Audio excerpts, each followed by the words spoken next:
Ketika kita ingin ide kita diterima oleh orang lain, ketika kita ingin membujuk orang lain untuk melakukan sesuatu, atau ketika kita ingin mempengaruhi orang lain untuk tidak melakukan sesuatu atas dasar apa pemikiran yang kita ucapkan pada orang-orang itu semua akan sulit untuk direalisasikan dan akan lebih mudah untuk dicapai ketika kita menguasai retorika.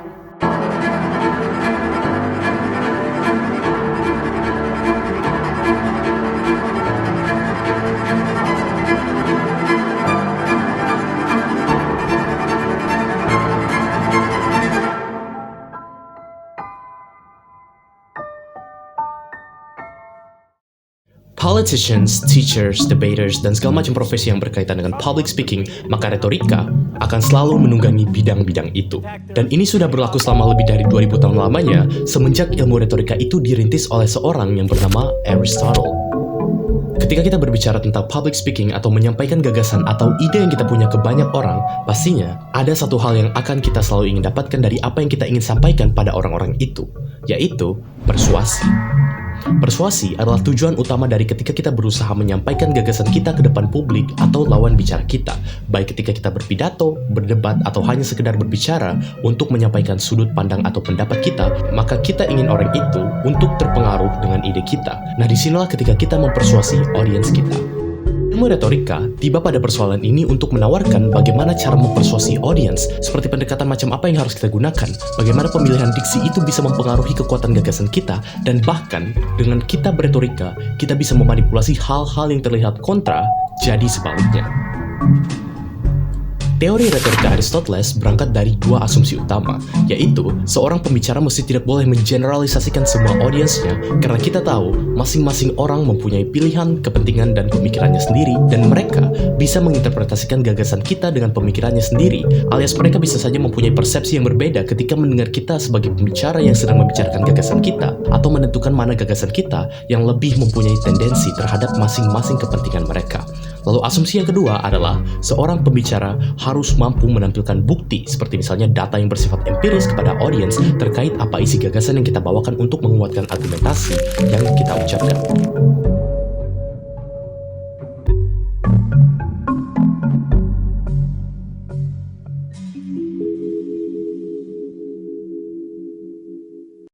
Sekitar 2000 tahun yang lalu, Aristotle atau Aristoteles menulis setidaknya ada 3 komponen atau semacam strategi atau alat persuasi untuk beretorika, yang mana ditulisnya sebagai ethos, pathos, dan logos.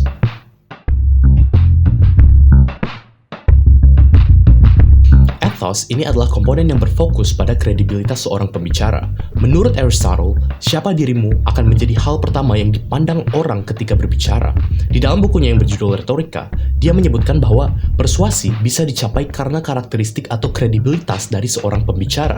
Bukan hanya sekedar bagus atau tidaknya pesan yang seorang pembicara itu bicarakan, karena otoritas dari seorang pembicara dinilai akan menyebabkan adanya ketertarikan tersendiri dari audiens untuk menjadi antusias ketika mendengarkan gagasan seorang pembicara itu. Contohnya, umumnya kita akan lebih percaya pada apa kata dokter yang mendiagnosa kita terinfeksi penyakit apa, daripada yang bicara itu adalah seorang ahli politik yang tidak punya banyak pengetahuan tentang ilmu kedokteran, walaupun yang dikatakannya benar. Orang-orang akan lebih percaya tentang kebenaran sesuatu ketika kebenaran itu diucapkan oleh orang-orang yang jujur daripada pendusta, kendati pendusta itu mengatakan kebenaran. Jadi ketika kita ingin pendapat kita lebih didengarkan oleh orang lain, maka kita harus bisa menonjolkan kredibilitas kita sebagai seorang pembicara sebelum kita membicarakan atau menyampaikan gagasan atau opini kita. Jadi ethos ini merupakan pendekatan untuk membuat orang menilai karakter, watak, ataupun reputasi kita. Kalau kamu pernah mendengar kata etik atau etika, itu asal katanya adalah ethos yang artinya kebiasaan.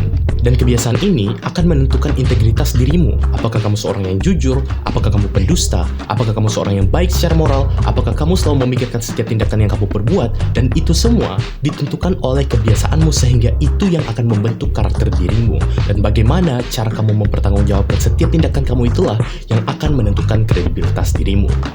Tapi sayangnya, pendekatan ini sangat rentan untuk dipersalahgunakan. Kita lihat ada banyak pemuka agama yang hanya sekedar memakai aksesoris agama tertentu, lalu mereka bisa memperjualbelikan agama mereka untuk kepentingan mereka, karena umumnya orang menganggap pemuka agama itu pasti orang yang baik. Namun ada beberapa pihak yang memanfaatkan citra dari pemuka agama itu sendiri untuk kepentingan mereka sendiri. Para politisi yang sedang berkampanye, terkadang mereka menekankan kredibilitas atau otoritas mereka untuk menyampaikan gagasan yang cenderung irasional sebagai strategi politik mereka.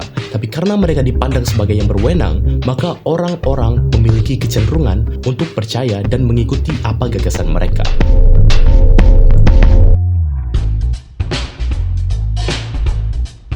Pathos adalah elemen kedua yang digunakan untuk berretorika dengan menggunakan pendekatan emosional dari audiens kita. Artinya ketika kita ingin menggunakan pendekatan dengan pathos ini, kita mesti tahu apa background atau bagaimana pemikiran para audiens yang mana kita akan berinteraksi pada mereka. Dan seorang pembicara harus bisa menyampaikan gagasan yang mempunyai hubungan emosional dengan latar belakang audiensnya. Pendekatan emosional atau pathos dalam retorika ini kadangkala digunakan oleh banyak politisi dan mungkin hampir semua politisi. Dan bukan cuma politisi, para motivator yang kita lihat di social media, pemuka agama, misionaris kepercayaan agama tertentu misalnya, juga menggunakan pendekatan emosional ini untuk mempersuasi orang-orang di sekitarnya agar berkenan untuk mengadvokasi gagasan atau pikiran atau paham yang mereka punya. Kita ambil contoh di pemilu kemarin. Salah seorang capres yang mana sekarang sudah menjadi presiden, beliau sempat menyampaikan misi atau program yang akan dijalaninya jika dia menjabat sebagai presiden, yaitu makan siang atau makan bergizi gratis untuk seluruh anak Indonesia. Kemiskinan dari bumi Indonesia, kami bertekad menghilangkan kelaparan dari bumi Indonesia. Begitu menerima mandat dari rakyat Indonesia, kami akan segera merancang dan mengeksekusi memberi makan siang untuk semua anak-anak Indonesia. Di sini Pak Prabowo menggunakan pendekatan emosional kepada para pendukungnya. Kenapa? Karena pertama, di tahun 2023 kemarin, pada bulan Maret khususnya, jumlah kemiskinan yang tercatat di Indonesia ada sekitar lebih dari 20 juta orang, yang mana itu merupakan angka yang cukup fantastis untuk negara sebesar Indonesia. Dan tercatat sekitar 21% anak di Indonesia mengalami stunting pada tahun yang sama, karena mereka tidak dapat mendapatkan makanan bergizi yang lebih untuk mencegah stunting karena faktor ekonomi. Secara emosional, tentu saja ini sebuah masalah yang cukup layak untuk dikasihani bagi orang-orang yang mengalami masalah itu, dan pastinya ingin keluar dari masalah itu. Dan ketika Pak Prabowo mengkampanyekan program makan siang gratis, maka orang-orang yang mendapati masalah tadi, ketika mereka mendengar program itu, mereka semacam melihat secercah harapan untuk menerangi masalah mereka, masalah ketidakmampuan mereka mendapatkan makanan bergizi yang cukup untuk mencegah stunting. Sehingga akhirnya karena mereka tahu bahwa makan gratis itu bisa menyongsong kesengsaraan kemiskinan mereka, jadi mereka akan vote Prabowo sebagai presiden agar program makan siang gratis itu bisa dijalankan, yang mana itu memberikan keuntungan untuk mereka.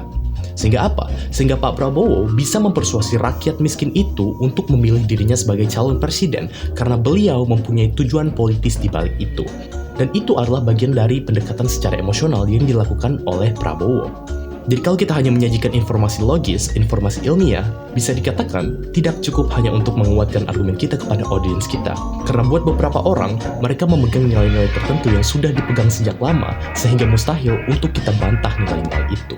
Kita bisa melihat ketika sains membuktikan bahwa manusia adalah sejenis mamalia yang berevolusi bersama kera, simpanse, dan primata lainnya. Tapi bagi orang-orang yang memegang nilai-nilai tertentu, seperti misalnya agama, di mana agamanya yang secara dogmatis sudah mengklaim bahwa di agama mereka sudah dijelaskan segalanya, tapi ternyata itu bertentangan dengan ilmu pengetahuan empiris. Bagi orang-orang yang sudah memegang nilai itu sejak lama, bahkan membantah itu dan mencela penemuan itu karena tidak sesuai dengan latar belakang nilai yang mereka pegang atau yang mereka percayai. Tapi ketika ada ayat-ayat di agama tertentu yang diinterpretasikan sudah dijelaskan oleh agama mereka dari ribuan tahun lalu, dan kebetulan ada penemuan ilmiah yang ternyata selaras atau mempunyai kemiripan yang sama dan baru saja ditemukan di masa ini, maka mereka bisa senang minta ampun dan menerima itu dengan lapang dada. Contoh ini bisa kita ambil bahwa kita harus bisa memanipulasi psikis audiens kita beriringan dengan fakta dan logika yang kita sampaikan lewat gagasan kita. Pendekatan terakhir yang harus kita gunakan dalam retorika adalah pendekatan yang logis atau yang disebut Aristotle sebagai logos. Dua pendekatan sebelumnya yang kita bahas tadi, dua-duanya adalah pendekatan yang irasional. Kita sangat bisa mengkritisi kedua elemen tadi tentang kenapa orang-orang lebih mudah percaya hal-hal yang sifatnya emosional daripada rasional. Kenapa kita harus percaya pada siapa yang ngomong daripada seberapa akurat yang dia omongkan? Kenapa kita harus percaya pada yang ngomong hanya karena yang ngomong memiliki kesamaan pada cara berpikir kita yang sebagian besar bersifat emosional? Kita mungkin mempertanyakan itu semua, tapi percayalah, itu semua terjadi. Apakah itu baik? Itu tergantung untuk apa seorang pembicara menggunakan pendekatan itu untuk mempersuasi audiensnya. Untuk yang burukkah? Atau sebaliknya? Tapi alangkah lebih baiknya, kita bisa menguatkan opini kita yang bersifat emosional itu dengan pendekatan yang bersifat argumentatif. Kita bisa menggunakan seperti analogi yang logis, atau pendekatan yang masuk akal, atau bahkan kita bisa memberikan data-data ilmiah di dalam argumentasi kita. Karena dengan menyediakan data-data atau fakta empiris yang berbasis pada logika atau lebih baiknya pada realitas objektif, orang-orang atau audiens tidak akan bisa membantahnya sekalipun dia menggunakan emosi yang berbasis pada tendensi.